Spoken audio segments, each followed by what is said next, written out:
Ok, gente, vamos embora nessa manhã seguir adiante. E eu disse para vocês que nós estamos no final de tudo aquilo que Deus tinha colocado no meu coração.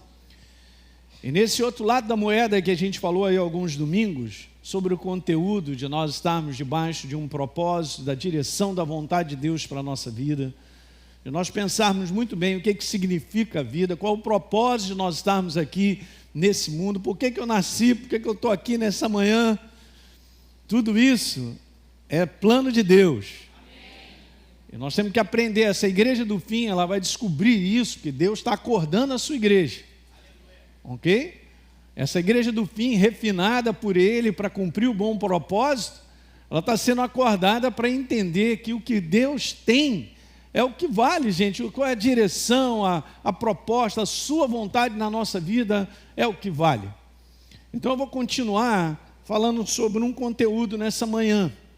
E eu quero lembrar a frase da qual é esse lado que nós estamos conversando, que Deus nos chamou para um comprometimento.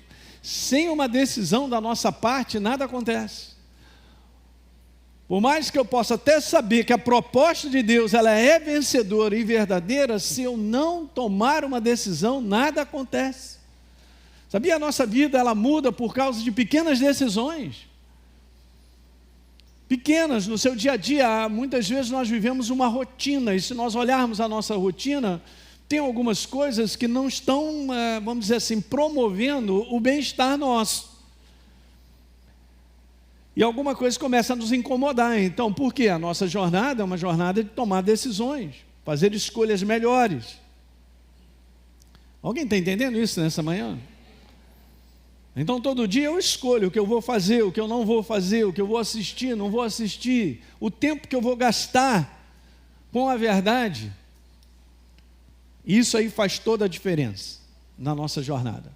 Eu falei amplamente sobre isso, que nós estamos vivendo naquele tempo ali, densas trevas, como está lá em Isaías, no capítulo 60, densas trevas estão sobre a face da terra. Aumenta, as trevas são pensamentos, é a malignidade de uma maneira de pensar que prejudica o homem em todas as áreas. Só cresce, não tem outro caminho a não ser a luz, a verdade, que é Jesus. Jesus é a verdade, Ele é a luz. Ele é muito mais do que um ser, Ele é um ser verdadeiro, obviamente, mas Ele é a sua palavra, jamais desassocia a palavra de quem Ele é. A Bíblia é a verdade. Então, se muitas vezes confronta a nossa maneira de pensar, é assim mesmo. Deixa confrontar e tome a decisão de ficar com o que Deus tem a dizer. Diga aleluia nessa manhã. Que dificuldade o ser humano tem, né? Porque ele tem argumentações, ele tem uma maneira de pensar, eu creio dessa maneira. Não, não fala isso. Você não crê dessa maneira, você crê como está escrito. Então nós temos que ir ajustando de maneira contínua isso, gente, na nossa jornada. O perigo de nós estarmos sendo, vamos dizer assim, as trevas elas vêm de maneira opressora na forma de pensar sobre cada ser humano na face da terra. Nós tomamos posse nessa manhã da liberdade de pensar o que Deus tem para nós. Lute por isso, é um combate. O combate espiritual é um combate de pensamentos. Amém? Vou voltar a lembrar algumas passagens que o apóstolo Paulo escreveu para a igreja. E depois nós vamos continuar nessa manhã. Legal? Lembra de Romanos, na Bíblia Viva, no capítulo 13. Paulo declara assim, outra razão para viver correto. Depois você pode dar uma lida lá, nesse capítulo todo, para você pegar todo o contexto, mas ele está dizendo para a igreja, olha, tem um estilo de viver, hein? Então ele está dizendo assim, para viver correto é essa, vocês sabem como já é tarde. Ele está falando sobre o tempo da vinda do Senhor. O tempo está se esgotando, igreja. Ninguém dá amém. Eu quero falar, está acabando, hein? Escuta o que eu estou te falando, está acabando. Ok, então vamos lá. O tempo está se esgotando, vocês devem despertar, pois a vinda do Senhor está mais próxima agora do que quando cremos no princípio. Isso aqui está mais do que atual. Olha só que verdade tremenda, gente. A vinda do Senhor está mais próxima do que nós imaginamos. Então Paulo ele começa a colocar dessa maneira: a noite já passou e o dia da sua volta estará aqui logo.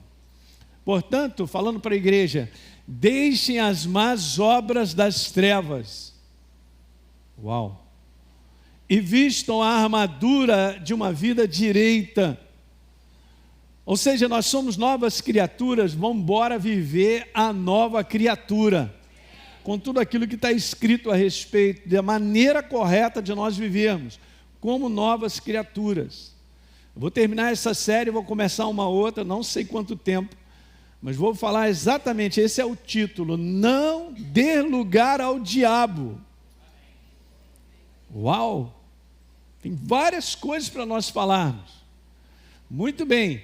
Então, está escrito: deixem as más obras das trevas e vistam a armadura de uma vida, o que, gente? Direita, como devemos fazer os que vivemos na luz do dia. Verso número 13, botei na King James atualizada: vivamos de maneira decente. Ele não está falando para o mundo, gente. O mundo não tem capacidade de viver dessa maneira, porque não é nova criatura, não tem a natureza de Deus. A capacitação de nós vivermos como novas criaturas está na nossa nova natureza. Ok?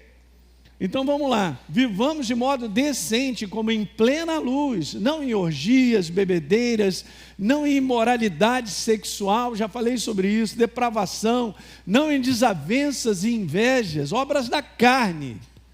A carne não pode dominar as nossas práticas.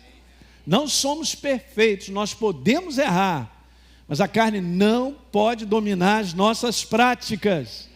Vou repetir mais uma vez: a carne não pode. As nossas práticas. Paulo falou sobre isso. E nós temos capacidade em Deus, na ação do Espírito Santo, no poder da palavra, de dominar a inclinação da nossa carne. Se fortalece no Espírito e você vai dominar a inclinação da carne. Não tem outra maneira. Então há algo que eu e você precisamos fazer para fortalecer o nosso homem interior. Então Paulo está dizendo isso aí, ó.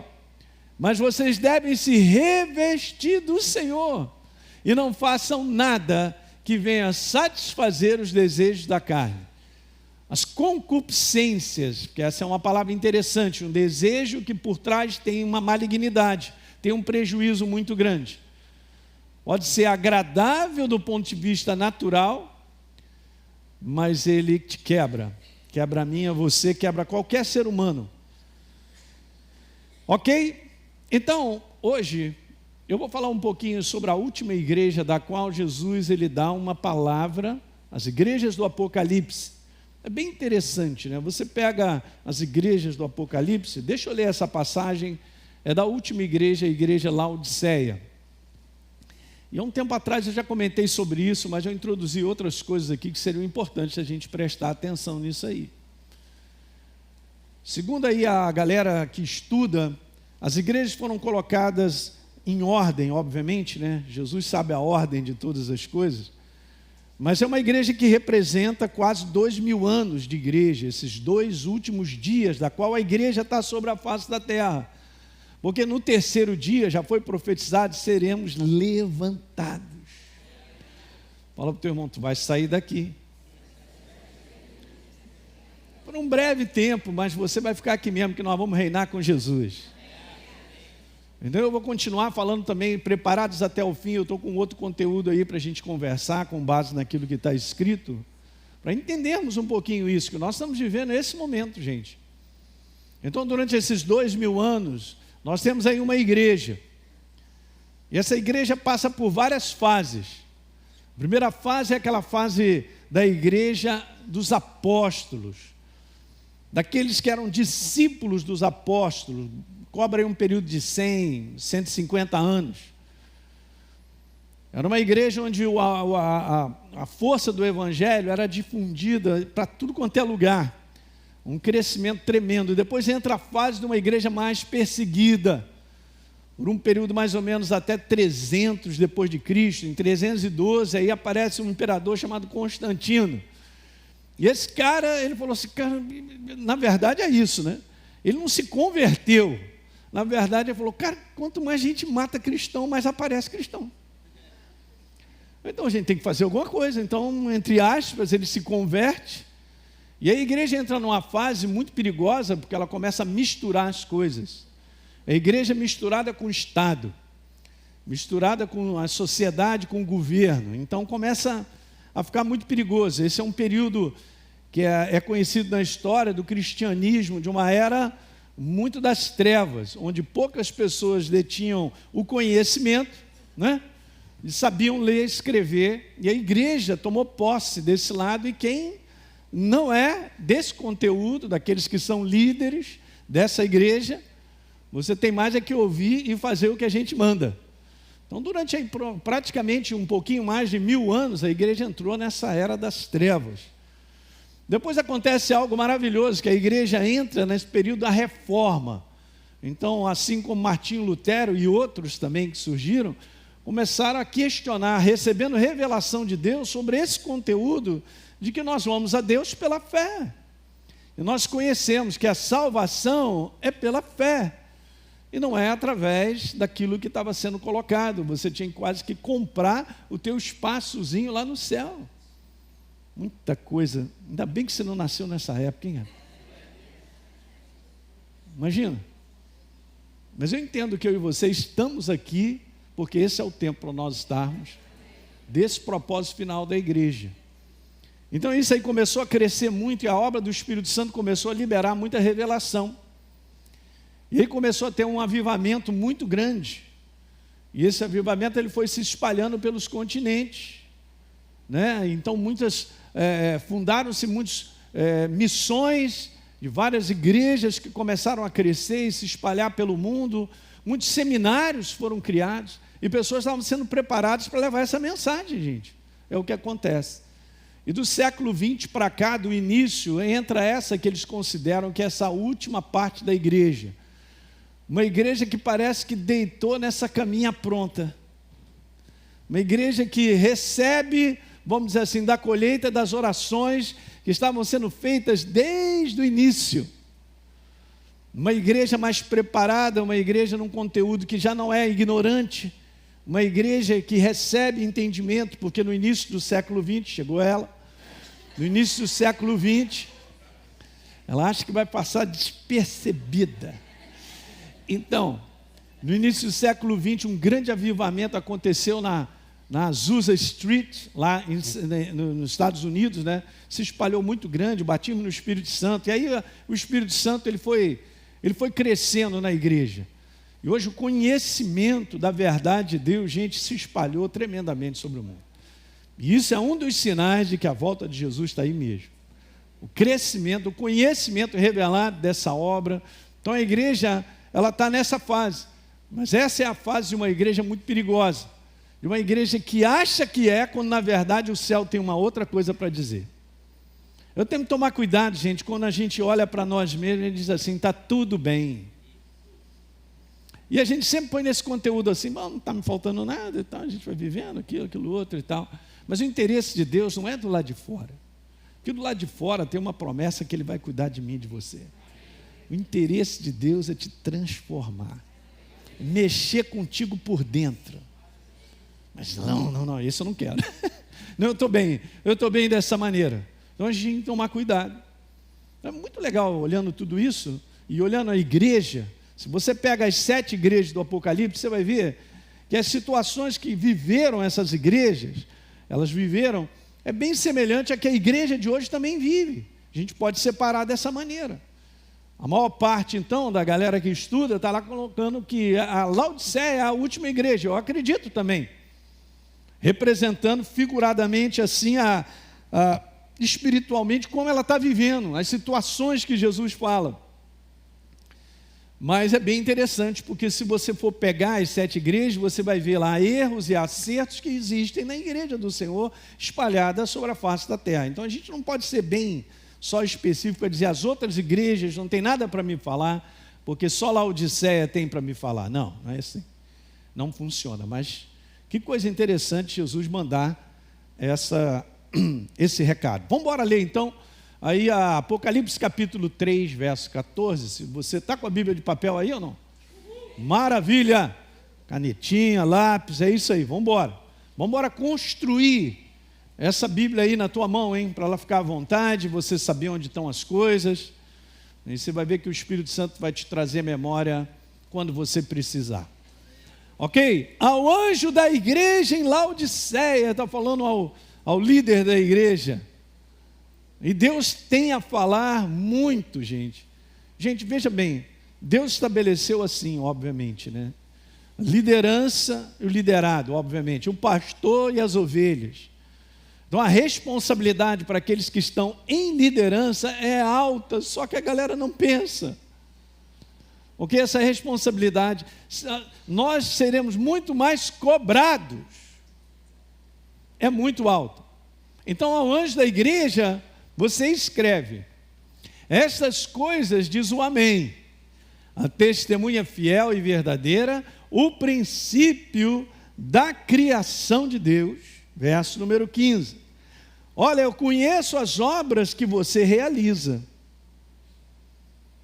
Agora veja, Jesus fala assim: e você não é frio nem quente, cara.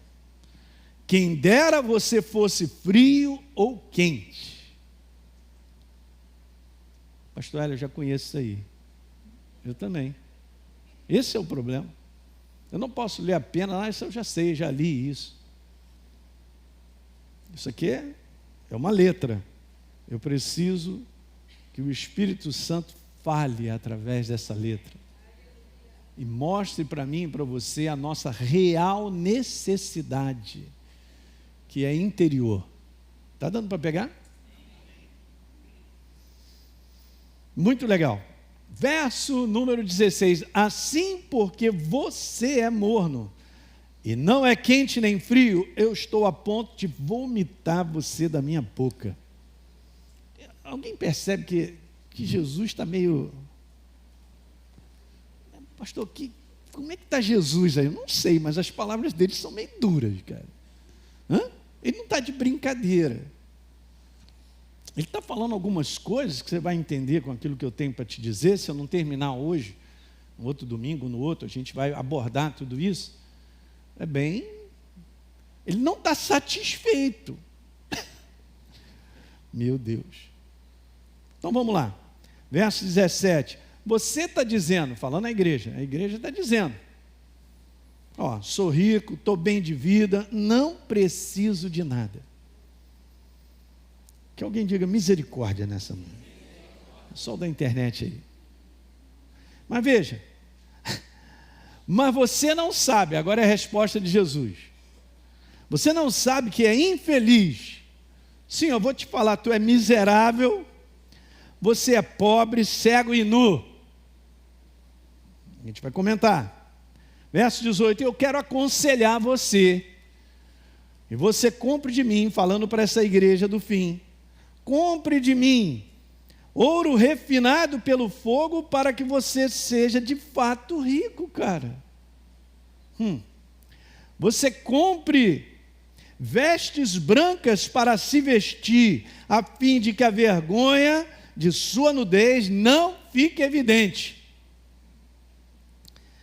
E colírio. Quem não tem colírio compra óculos escuros. Alguém lembra disso aí? E colírio para ungir os olhos. Meu Deus. Colírio para ungir os olhos, a fim de que você possa ver. Não, mas eu estou bem, eu estou vendo tudo. Você entende que Jesus está do outro lado? O lado do mundo do espírito. De um modo geral, a gente tem dificuldade de ter o retrato desse mundo do espírito a respeito da nossa vida. A respeito daquilo que o céu está vendo nesse momento sobre o meu homem interior, sobre as necessidades do meu homem interior. O céu sabe reconhecer muito bem. Não, a gente tem essa dificuldade, porque o que a gente olha como necessidade, e para dar uma declaração, é que está tudo certo, está tudo bem comigo. A gente sempre olha pelas coisas que estão acontecendo ao meu redor, apesar de lutas e tal, adversidade, mas está tudo legal, estou bem, não me falta nada, ó, só pelo lado de fora. Nunca olhando a necessidade do homem interior, que é o que Deus está olhando. Gente, Ele está te preparando para nós irmos, subirmos com o nosso ser espiritual que nós somos. O lado de fora, você não vai levar nada, nem eu, nem você. As conquistas do lado de fora, o suprimento de necessidade, nós estamos vivendo nesse mundo, Ele prometeu isso. Mas não põe o foco nisso, para tirar conclusões da sua vida e da minha, que está tudo certo. Quando na verdade nós temos olhado uma igreja, e se você começa a buscar, você vai ver a percepção no mundo do Espírito, que essa igreja, ela está com muito pouco óleo. Ela está muito adormecida. Ela está sem sensibilidade e discernimento espiritual suficiente para estar preparada para a vinda do Senhor. Pegou isso aí, pessoal da internet? Depois você volta, repete. É sério. Qual o tamanho da minha sensibilidade e percepção do momento em que eu vivo? Das situações que estão acontecendo, das situações que estão acontecendo no mundo. Qual o momento que eu estou vivendo da percepção de que Deus me quer aqui, ali, e essa aqui é a vontade dEle para a minha vida, e não bem a que eu determinei, estou correndo atrás. Eu chamo essa igreja da igreja iludida, porque ela tem uma visão de si mesma completamente oposta à visão que o céu tem. E Jesus, Ele fala palavras duras, gente. Mas lembra aí que a gente já comentou sobre o conteúdo de correção? Se eu não tenho um espírito ensinável, não me submeto à correção de Deus ao ponto de tomar uma decisão de mudança, nada acontece na nossa vida. E você pode estar certo, para toda mudança e correção, a escolha que eu e você fizermos vai nos fazer sofrer na carne. Se tiver coragem, volta domingo que vem. Não, gente, essa carne tem que apanhar. A gente tem que falar para nós mesmos, nesse homem exterior, menos. Não é você que vai comandar a minha maneira de pensar. Não é você que vai dizer como eu estou. É o céu que vai falar comigo. Lembra, eu já falei isso, vou repetir, gente. Davi entra num conteúdo de oração no Salmo 139, anote aí, verso 24, 23. Vamos lá, vamos dar uma lida nessa manhã. Aleluia. Jesus não voltou ainda, a gente tem tempo. Vamos lá, Salmo 139. E está escrito aí no verso número 23, Senhor, sonda, você que conhece o meu coração. Gente, eu não conheço o meu coração como Jesus conhece. Eu vou colocar na minha pessoa. É super interessante que você vai dar uma olhadinha. Isso aqui é bem legal, porque você pode fazer uma associação a Jeremias capítulo 17, onde diz que as pessoas se enganam com aquilo que vem no coração. Anote aí para você ler em casa, Jeremias 17. Ok, então, sonda-me, ó Deus, e conhece o meu coração. Você conhece, me prova, Senhor. Você conhece os meus pensamentos. Uau! Aliás, se você ler um pouquinho aqui, ó, vamos lá no início, para você que é novo na fé, você que está me assistindo aí, cadê as canetinhas? Vamos embora grifar, cara, isso aqui é muito poderoso. Veja bem o que está aqui, ó, Salmo 139, verso número 2, verso 1, Senhor, Tu me sondas e me conheces. Depois, sabes quando me assento e quando me levanto. De longe você penetra os meus pensamentos.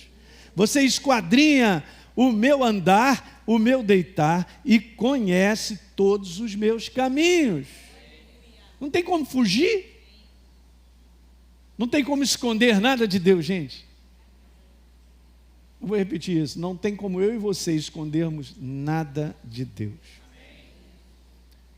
Agora veja. Ainda a palavra não me chegou à língua. Verso 4. E você, Senhor, já conhece. Então vamos voltar lá, 23. Sonda-me, ó Deus, você conhece o meu coração. Me prova e conhece os meus pensamentos. Vê se há em mim algum caminho mau e guia-me pelo caminho. É isso aí, o caminho certo, o caminho correto. Essa é a visão de Deus. De um modo geral, gente, eu volto a repetir, isso é tão importante. O que nós pensamos a respeito da nossa vida, de um modo geral, não vai coincidir com o que Deus pensa a nosso respeito. Eu não estou falando a respeito de identidade, eu não estou falando sobre uma obra que Jesus fez na cruz do Calvário. Você crê que você é nova criatura? Você é filhão e filha do Deus Altíssimo. E nós temos uma intimidade com Ele, um grau de relacionamento, e nós temos liberdade, que Ele nos deu por causa dessa nova natureza, autoridade, gente. Então tem muitas coisas verdadeiras, obviamente, que estão inseridas dentro do meu coração e do seu. Não adianta o inferno chegar para mim e dizer, você não é filho de Deus, que isso? Não tem como, tem um testemunho interior. E fora isso, eu entendo bem a autoridade que eu carrego como filho dele, como representante dele sobre a face da terra. Mas eu estou falando sobre, muitas vezes nós temos uma visão da nossa vida que não está bem em linha com aquilo que o céu está olhando e está vendo. E aí então é essa igreja que tem essa marca considerada como a igreja do fim, é uma igreja que está meio, eu diria, iludida, e o título dessa mensagem é uma igreja apóstata. Ela está longe de entender o seu verdadeiro propósito, a sua jornada sobre a face da terra. Vamos embora continuar, verso 19. Então Jesus falou algo bem interessante, gente. Não terminei de ler, né? Então vamos voltar ao 18.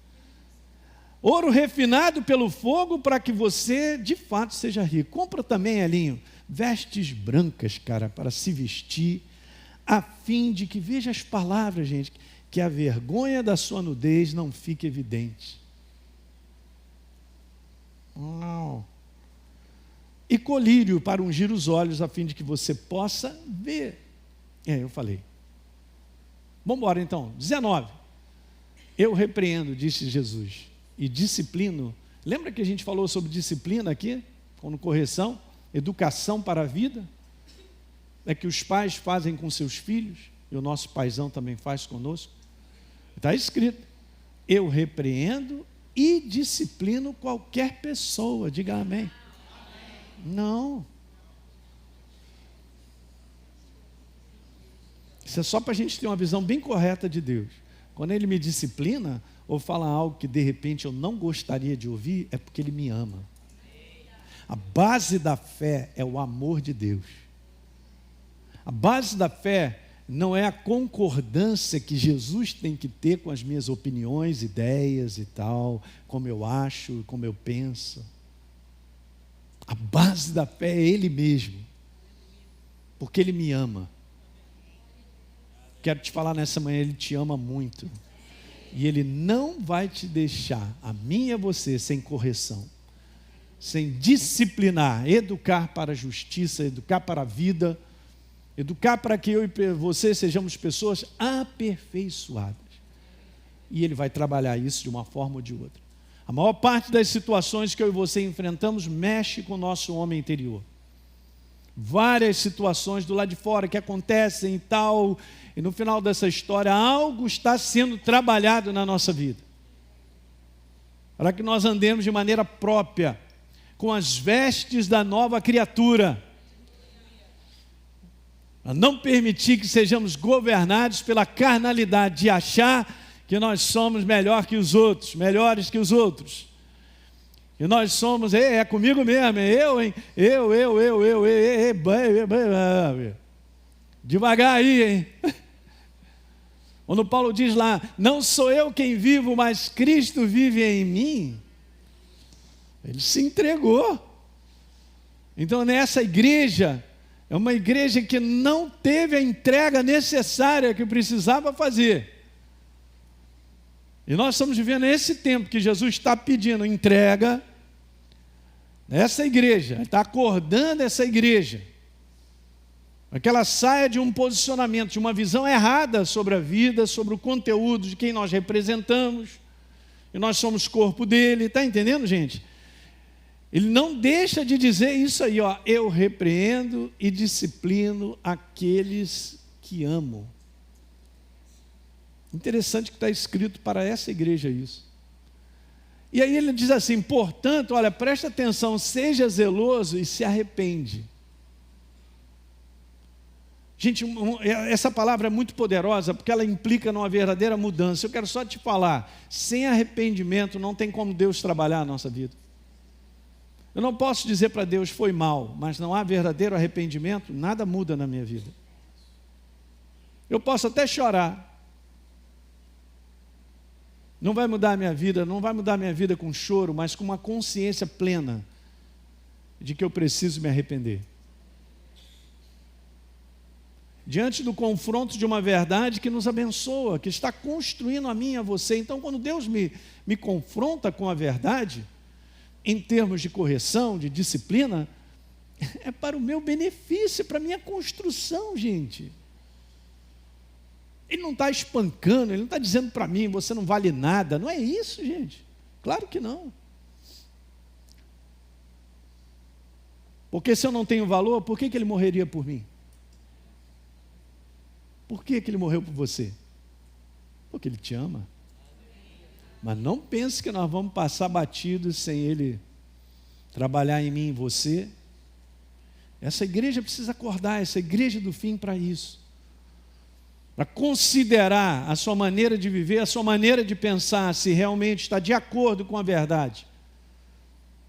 Quem nós somos nesse tempo do fim.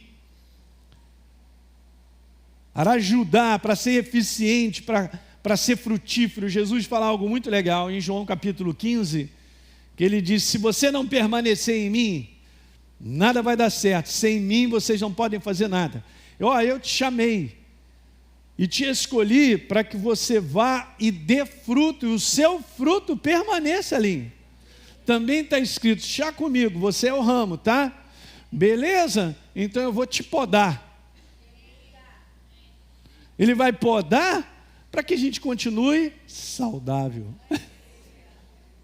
Que alguém diga um amém aí com alegria. Mas eu não posso só ouvir a mensagem. Nós estamos vivendo um tempo onde você tem que tomar uma decisão e eu também. Porque o tempo, ainda dá tempo de tomar uma decisão. Só quero dizer isso. Ainda dá tempo. Para que a grande surpresa não chegue na minha frente e não há mais tempo. Alguém está entendendo?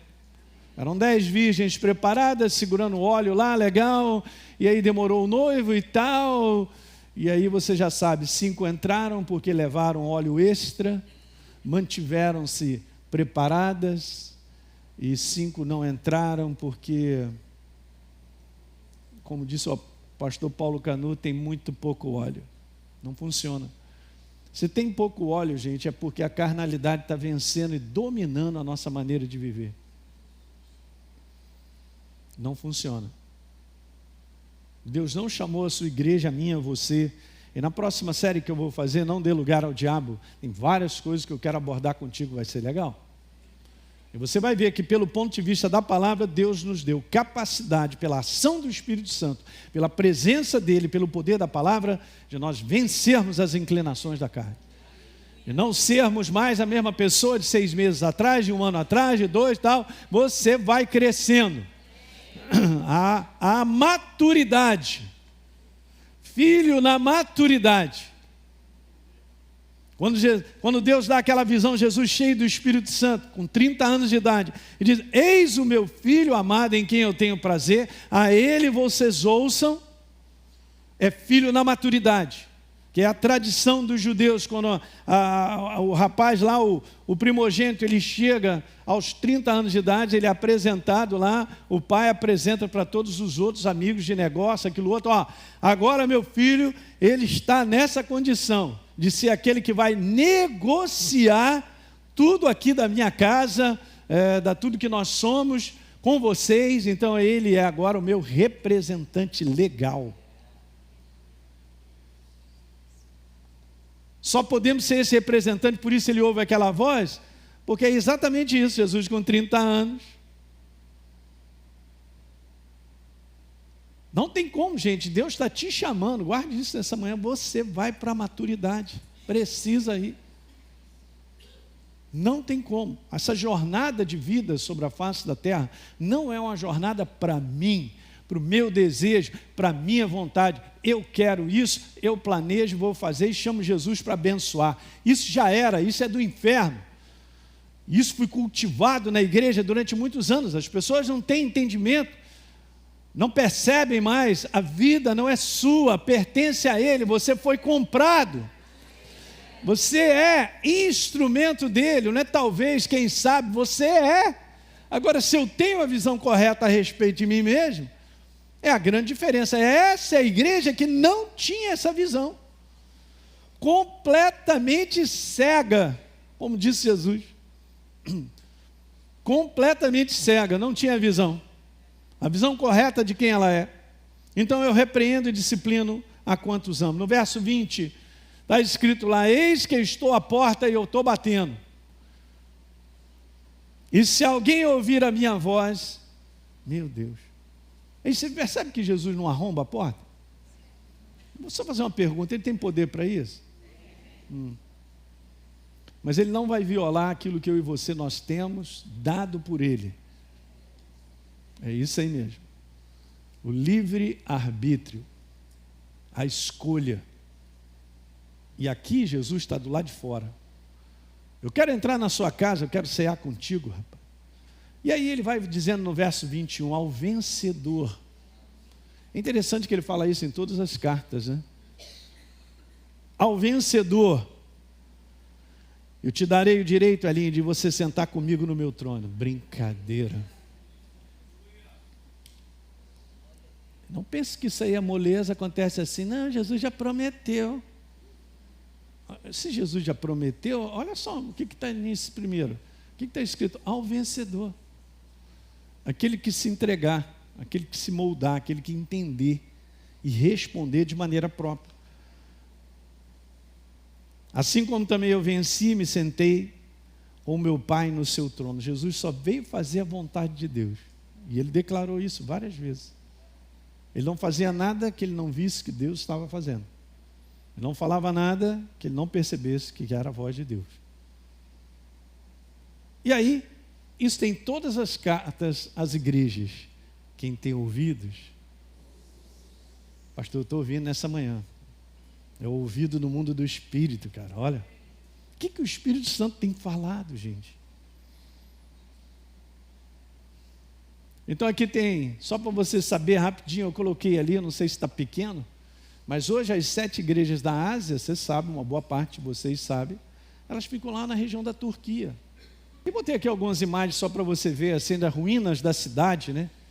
Éfeso, Esmirna, era a fotografia que eu achei lá. Pode ser que existam outras aí. Pérgamo, as ruínas das antigas cidades. As 7 igrejas do Apocalipse, que é assim é citado. Tiatira, Sardes, Filadélfia e Laodiceia. Então, essas cartas, só mais 5 minutinhos, para 10. Eu vou adiantar algo aqui que eu preciso falar contigo nessa manhã. As cartas das 7 igrejas, elas representam, gente, essa visão profética e completa da igreja do Senhor ao longo da história. Óbvio. E claramente tem 3 coisas aqui interessantes. Se você quiser anotar, isso é legal, tira uma foto, porque são algumas coisas que a gente vai pontuar das igrejas. Então são 3 coisas bem interessantes. A primeira delas é essa. todas as cartas, as 7 igrejas, falam do julgamento de Deus sobre conduta e comportamento. Ah, pastor, conduta e comportamento. Cara, olha, deixa eu te dizer uma coisa. A minha conduta e o meu comportamento provam quem verdadeiramente eu sou. Se ninguém está olhando por dentro que eu sou um mau caráter, as pessoas verão o meu comportamento, as minhas atitudes e provarão que eu sou um mau caráter. Então, o que acontece em termos de comportamento nada mais é do que aquilo que eu sou. Então, se Deus começa a transformar, e é o que Ele faz, e opera na transformação do nosso caráter, nós começamos a ter comportamentos e atitudes diferentes. Mas Jesus enxerga e vê o comportamento e a conduta do povo de Deus, para que assista a mim e a você o direito de estar com Ele para sempre, porque Ele pede correção. Alguém está entendendo isso?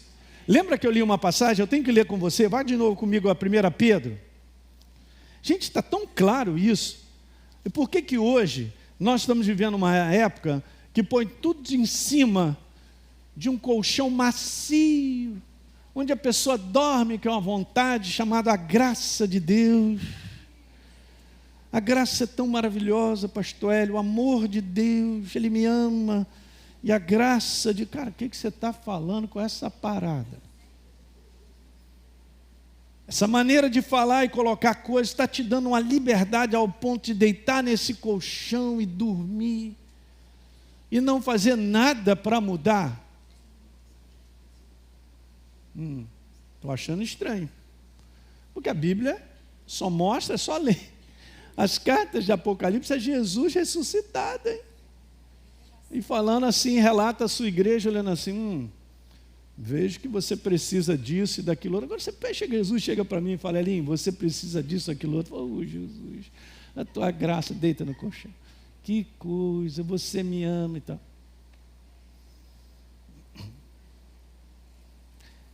Eu não sei, mas nós estamos vivendo dias bem complicados, onde uma mensagem está sendo passada subliminarmente de que eu não preciso ter um comportamento que Deus me pede para que eu tenha. De que Ele me ama tanto que está tudo certo. Como assim está tudo certo? Eu já entreguei minha vida, eu sou dele. Eu tenho até um testemunho interior, pastor, de que eu sou uma nova criatura.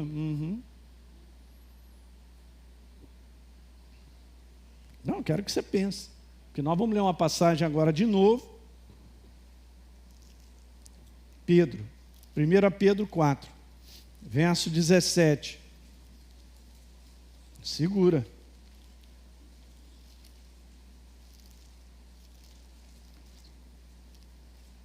Não, pastor, mas Pedro era muito birrento, assim, né?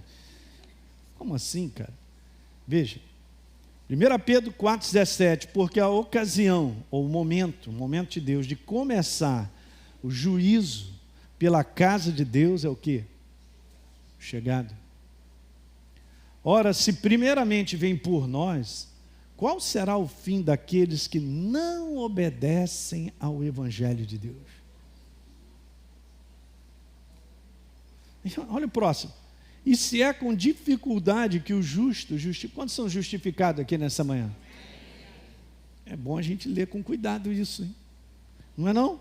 Se é com dificuldade que o justo é salvo, onde vai comparecer o ímpio, sim, o pecador? Agora veja, por isso também os que sofrem segundo a vontade de Deus, que é a sua palavra, a verdade da qual eu e você temos que nos moldar, a viver como novas criaturas, encomendo a sua alma ao fiel Criador na prática do quê? Do bem. Como a nova criatura ela precisa viver. Uma segunda coisa sobre essa visão profética e completa da igreja, das 7 igrejas, é o seguinte: 5, e ali estão elas, Éfeso, Pérgamo, Tiatira, Sardes e Laodiceia.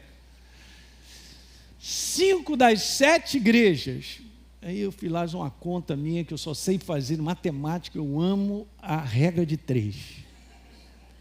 Me ajuda para tudo. 71,4%. Se 7 igrejas representam a totalidade da igreja, 71,4% dessas igrejas, Jesus pede o que, gente? Arrependimento de obras mortas, de estarem vivendo no erro, estarem vivendo na prática do erro. Uma vez, gente, esse é um problema que eu já falei várias vezes sobre isso, mas vamos embora repetir. O problema não é errar. O problema, ouça aí, você da internet, é continuar na prática do erro, uma vez que conscientemente eu já sei que isso não faz parte mais da minha vida. Aí agora é perigoso. Jesus pede arrependimento de obras mortas para que a gente garanta, por isso que ele diz, ao vencedor. Nós estamos nesse processo, gente, não chegamos ainda. Jesus fala sobre isso. Ser perseverante até o fim, para você ganhar a tua alma. O livro de Apocalipse, na última parte, fala a mesma coisa. A hora que a gente entra, não cheguei ainda, mas vou chegar. Diga aleluia. Mas esse é o processo que a igreja tem que passar. A terceira coisa, sobre a visão profética e completa da igreja do Senhor, é que as 2 igrejas restantes, que não aquelas 5 que nós citamos, Esmirna e Filadélfia, Jesus pede o quê? Perseverança de conduta e procedimento até o fim, para que possam estar com Ele para sempre. Tipo assim, continua, é isso aí, ser perseverante, vamos embora. Para Esmirna, Deus diz assim, ser fiel até a morte, dar-te-ei a coroa da vida. Olha só, ser fiel até a morte. Eu só queria quebrar nessa manhã algo, que eu sei que o inferno, ele faz isso. Eu quero quebrar nessa manhã essa ideia dessa segurança tão absoluta de que eu recebi a Jesus, eu sou dele, então eu não preciso fazer mais nada. Eu não preciso de arrependimento mais, porque Jesus já me perdoou do passado, do presente e do futuro. Que conceitos são esses? Que a base do perdão é um arrependimento. Óbvio que quando eu entreguei minha vida para Jesus, tudo aconteceu naquele dia, todo o meu passado foi cancelado, eu fui redimido. Mas daqui para frente eu vou continuar vivendo, cara. Até parece que eu não vou errar. E quando eu sinto que eu errei, eu não quero machucar o coração do meu pai, eu vou pedir perdão a ele. E se há verdadeiro arrependimento da minha parte, o perdão é liberado. Está claro isso, gente? Para que a gente não fique nesse sono da morte, de uma segurança tão absoluta, porque eu apenas sou de Jesus. Isso tem que ser contado, gente, tudo isso tem que ser colocado. Não pode ser meia verdade. Eu tenho uma segurança, eu estou em Cristo Jesus, mas todo dia eu tenho que saber se é isso aí, vamos continuar caminhando com Ele, todo dia.